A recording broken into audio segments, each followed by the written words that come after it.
When I was 7, my father brought home a beautiful lady who gave me a mango. That day, my mother watched me happily eating the mango while she signed her name on the divorce papers. After that, she jumped off the roof of our building. From then on, mangoes became the nightmare of my life. So on my wedding day, I told my husband, Alan Holt, if you ever want a divorce, just give me a mango. Alan pulled me into his arms, quiet. From then on, mangoes became off limits for him too. On Christmas Eve of our 5th year of marriage, Alan's childhood sweetheart, Larissa Fenimore, left a mango on his desk at the office. The very same day, Alan announced he was cutting ties with Larissa and fired her from the company. That day, I truly believed he was the man I was meant to be with. Half a year later, I flew back from overseas, having just closed a partnership deal worth about $200 million.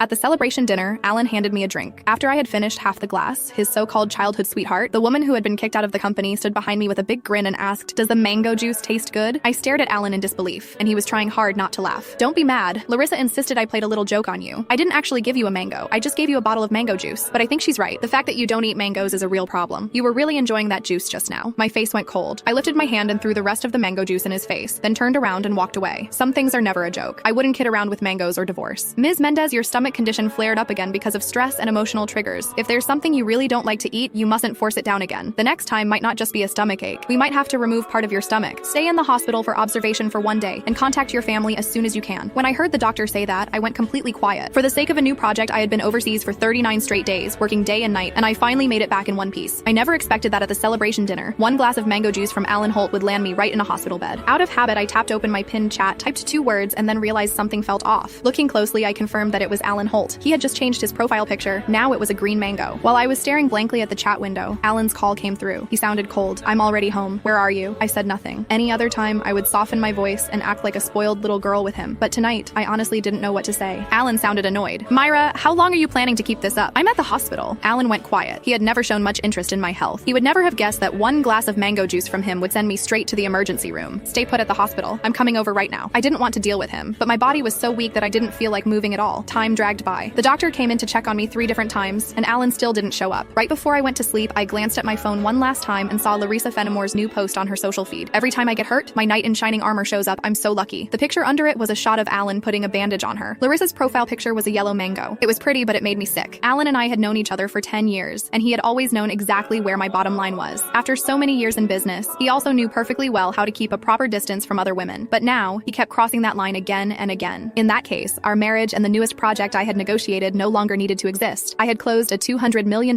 deal in West Arkan that could have changed the company's future, but at that moment, it didn't matter anymore. When I woke up the next morning, Alan hadn't sent a single message or made a single call. I wasn't even angry. After the follow-up check confirmed I was fine, I went straight home to a 5,300 square foot luxury villa that Alan and I had bought the previous year. 7 years ago, when we graduated,